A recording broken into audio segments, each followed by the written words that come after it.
Some Republican lawmakers say they plan to make major changes to the governor's budget, especially when it comes to expanding the school voucher program to districts that would include Green Bay, Fond du Lac, and Sheboygan. Fox 11's Robert Hornacek has balanced coverage from Madison. Just one day after Governor Scott Walker unveiled his budget, some of his fellow Republicans are already planning to make some changes to it, specifically on the most controversial piece of the budget, the expansion of school vouchers. State Senator Luther Olson is the chairman of the Senate Education Committee. How it stands as he's proposed will not be how it gets done. Where would you like to see it changed? Pretty much everything. Under the governor's plan, districts with at least 4,000 students would be eligible for vouchers if the district has at least 2 schools that received a D or an F on the state report card.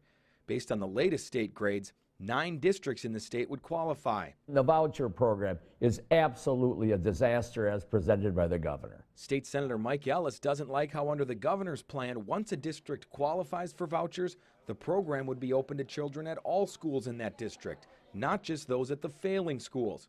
Ellis also wants to give public schools more time to improve. I could live with a 2-year window in which we say to the Board of Education, you've got 2 years to get your grades up, because these children don't deserve to be cheated.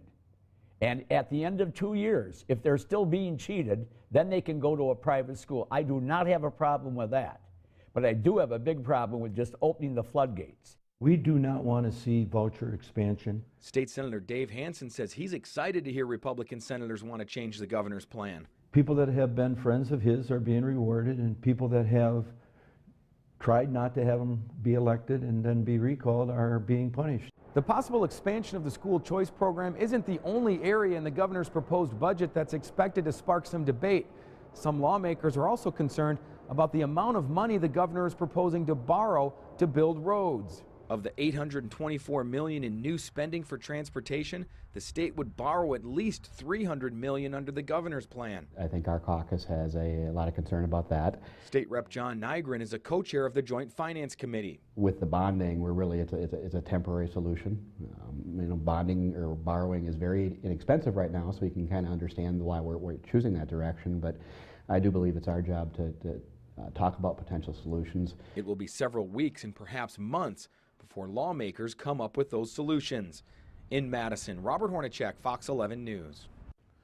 Now that the governor has released his budget, the Senate and Assembly will in turn consider it and then approve a common version before it goes back to the governor for his signature. The new budget begins July 1st.